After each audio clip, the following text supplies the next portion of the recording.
Welcome, boys and girls. Good evening from Miss Santa Claus. I just wanted to spend a little bit of time with you this evening, and I have something that I'd love to share with you. This is a book that I picked up today at the library. They have got some of the best books at the local library. You can go in and you can find books on just about anything. But I was looking for Christmas books. And in fact, I came across this one. It's called The Christmas Boot. And I would love to read it to you this evening. So won't you sit back and get comfortable? If you're ready, I'd love to begin. Okay? The Christmas Boot. Deep in the forest on Christmas morning, Miss Hannah Grayweather gathered bundles of kindling wood. For her, this day was no different from any other. As she went about her daily chores, she chatted to the forest. She talked to the mountains, but mostly she spoke to herself. "Brrr," she said to the mountain. "Will this cold winter ever be over? It chills my bones." The mountain didn't answer. Her arms were nearly full when, just past the spruce grove, near the edge of the clearing, she spotted something. In the snow, deepest black upon purest white, lay a boot. "Glory be!" Hannah exclaimed to the forest. "Who could have lost this?" The forest remained silent.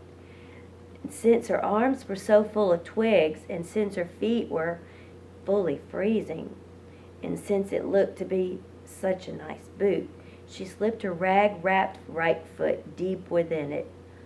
"Ah," Hannah said, "that does feel nice."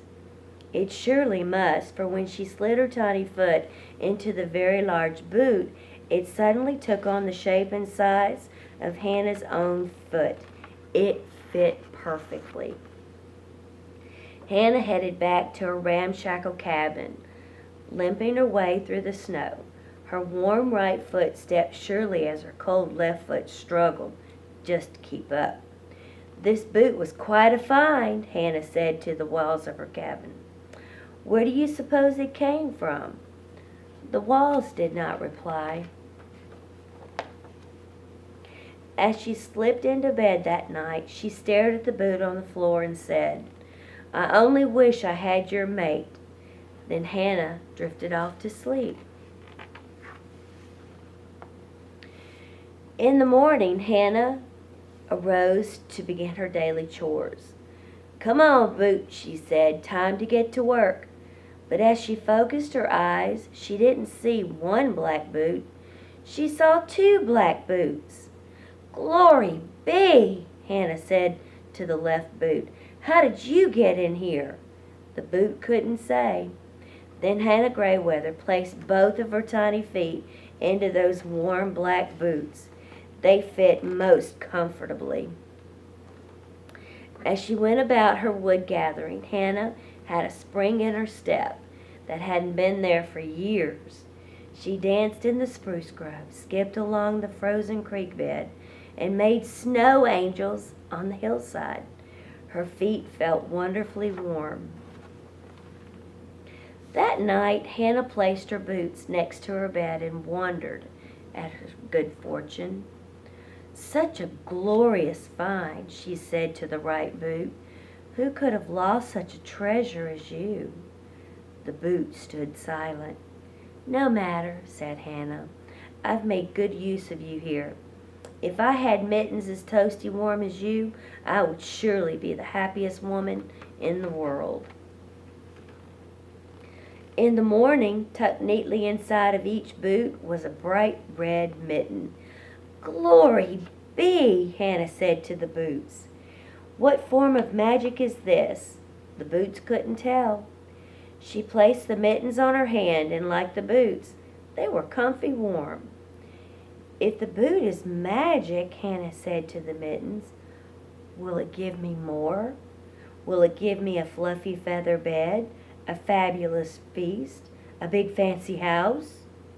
The mittens stayed mute. "I suppose that's too much to ask," said Hannah. I best get about my chores. In the woods that day, her feet and hands felt equally fine. She climbed the mountain trail, gathered chestnuts, and built a towering snowman. As she strolled down the path to home, an amazing sight met Hannah's eyes. A big fancy home had replaced her ramshackle cabin. Luscious smells drifted from the open doorway, inviting her to come inside. "Glory be," Hannah said to the house. "How did you get here?" The house couldn't say. Inside, Hannah wandered from room to room, taking in all the loveliness of it all. She tasted the rich foods. She snuggled in the fluffy feather bed. Somehow, it didn't seem fully real. It didn't seem fully right, either. Unlike the wonderful boots and the toasty mittens, the house didn't seem to fit Hannah. Suddenly, there came a knock, knock, knock on the fine front door. "Who could it be?" Hannah asked. "I've never had company." She opened the door slowly, cautiously peeking through the small crack between the door and the wall. What she could see was a round man with a white beard. He wore a red vest, a green tie, and one black boot. "May I help you?" Hannah asked the man. "Yes," the man answered. "I think you may have something of mine." Hannah, happily surprised to hear the sound of another voice, opened the door at once. "Glory be," she said. "Come in, come in. You must be freezing out there." "Just my right foot," said the round man with a twinkle in his eye. Hannah looked down at her own booted feet. "Yes," she said, "I do believe I have something that belongs to you." She fixed the man a cup of her own herbal tea. She served him the roasted chestnuts that she'd gathered. They talked of everything and nothing deep into the night. "Now," she said, "I best give you your boots so you can be on your way." But the man in the red placed his large foot into the boot. It took on the shape and size of his very own foot. "Ah," he said, "that does feel nice." At once the big fancy house, the tremendous feast, and the feather bed began to disappear. The herbal tea and the roasted chestnuts were all the feast that had remained. Even her left boot and red mittens were gone. "I am sorry," said the man. "No need," said Hannah. "It is as it should be. The boot didn't belong to me, but I enjoyed it while it was here." "Is there anything I can give to you?" asked the man. "What do you truly desire?" "What I truly desire is someone to talk to," said Hannah. "But warm boots and a pair of mittens would be mighty fine." The man in red winked his eye. Suddenly there appeared a fine pair of new boots and bright green mittens. "Thank you, sir," Hannah said, as she walked him to the door and bid him goodbye. "I will make good use of these." That night Hannah climbed into bed.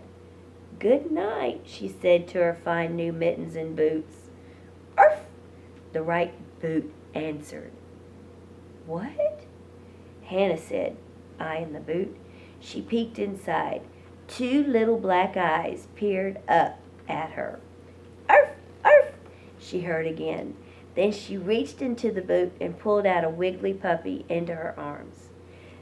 "Thank you," Hannah whispered to the night sky as she held her new friend close. The night sky answered, "Merry Christmas, Merry Christmas, Hannah." The end. So boys and girls, you can go to the library and you can also check out the Christmas boot.